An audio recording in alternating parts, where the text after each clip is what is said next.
Hi, what you're about to view is a post-recorded video of one of several messages on a radio station in Pakistan while they were also listening to a recorded audio version of my book, Crippled Christianity, The Last Church Age Revelation. Although these messages are addressed to Pakistan by nation, they're also for you, no matter where you live. Enjoy. Hello, my friends in Pakistan. I am so thankful to the Lord that you've been listening to my book, Crippled Christianity, The Last Church Age Revelation, and that I have this opportunity to talk to you briefly. And this is what came to mind. If God could give Pakistan a national message now on this radio transmission, what would it be? God has messages to nations. God changed Abraham's name to Abraham, meaning father of many nations. And the Lord told Abraham that he would make Abraham a blessing to many, that he would make his seed as numerous as the stars, in Genesis 15, verse 8.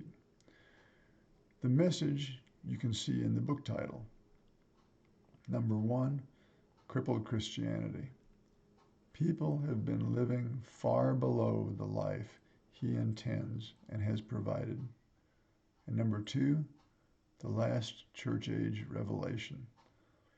It's no secret that we are living in the end days, as we call them. Every religious perspective, even openly satanic organizations, openly recognize the signs that the world is coming to a big event. Hundreds of years ago, God told the prophet Daniel in Daniel 12, verse 4 and 9, that there were some things sealed up until our time. The translation of this book is one of those things reserved for now. Jesus said that there would be nothing hidden that would not be revealed.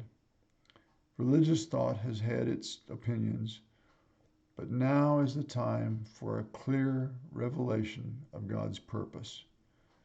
God doesn't lose final judgment until all the evidence is available.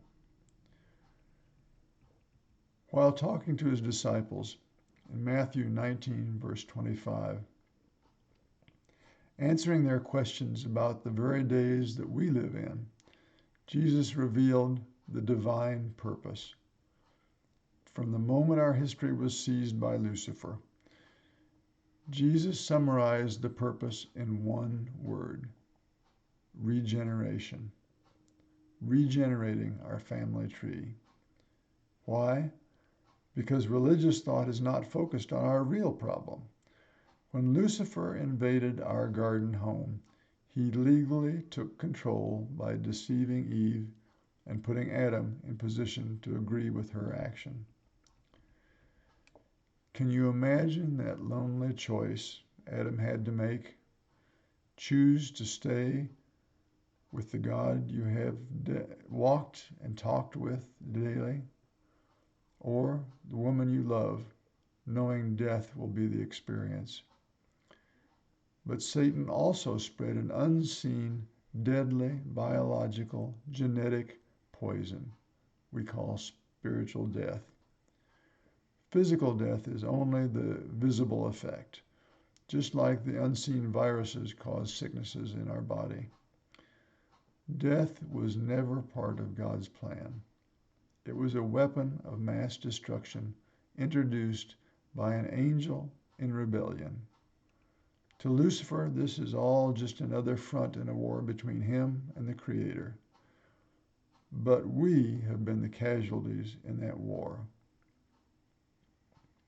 And the true action has been happening in the spirit dimension, unseen by our physical senses.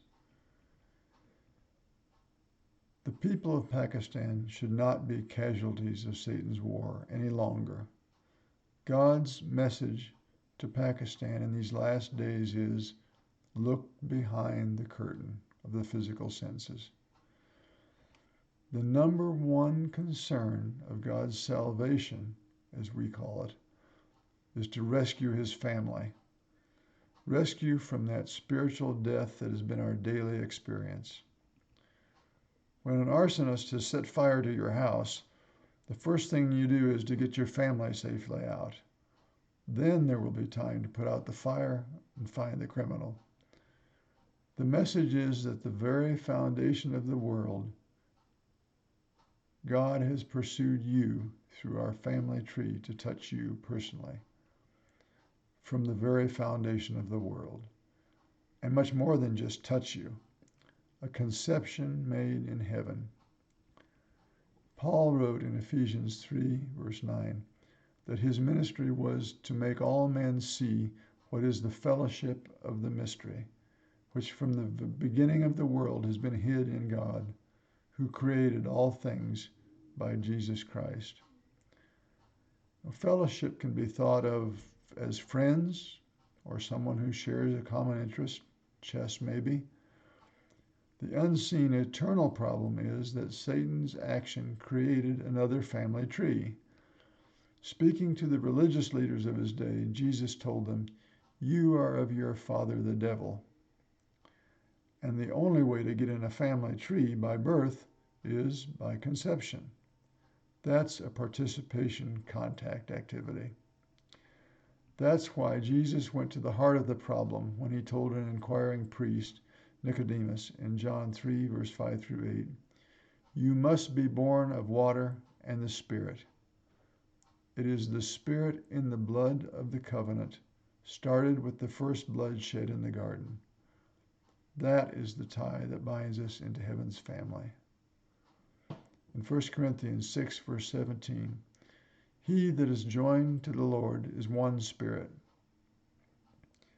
What God wants first is you back in his family. All Pakistan back in his family. One individual decision at a time. The path of the blood in our family tree led from Adam and Eve, uninterrupted, over 4,000 years, to Mary and Jesus.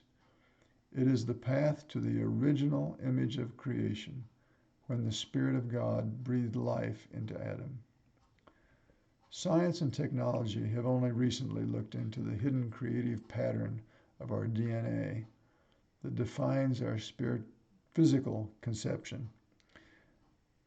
And they imagine that science can redefine us into supermen that will never die. But the Spirit, outside our limited physical senses, unlocked the hidden, sealed pattern of our family tree at Calvary. Now the details of your supernatural conception are unsealed. Jesus is the original image that Adam was patterned after. He is the promised Messiah, come to rescue us from death.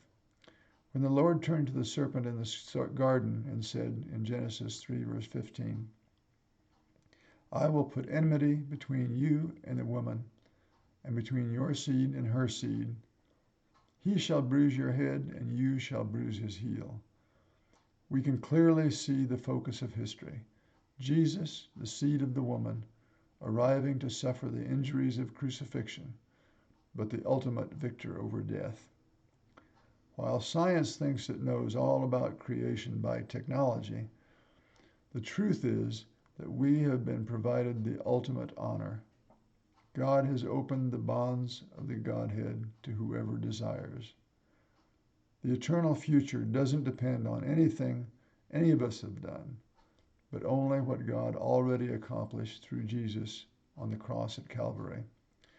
It's a supernatural conception with the procreative contact already made. In John 3, verse 18, "He that believes on him," Jesus, "is not condemned, but he that believes not is already condemned, because he has not believed already in the name of the only begotten Son of God." Like a game of chess, when the game is over, the board is cleared. When I was younger, we played games in school. Most of us did, likely. And the games usually started by settling who would be team captains. And then the captains choosing players, the skilled ones first to be on the team. usually the least skilled chosen last. God chose his captain, Jesus, and no one else has demonstrated victory over death. And there are no skill requirements to be on the family team. None of us could choose what family we were born into physically. But the real gospel good news is this: we get the last choice whose family we get to spend forever with: Jesus or Satan, heaven or hell. To Pakistan, this book translation is the final unsealing of the gospel details. The good news is that eternity is much simpler than we thought. Just say yes. I hope you will say yes after hearing the supernatural gospel.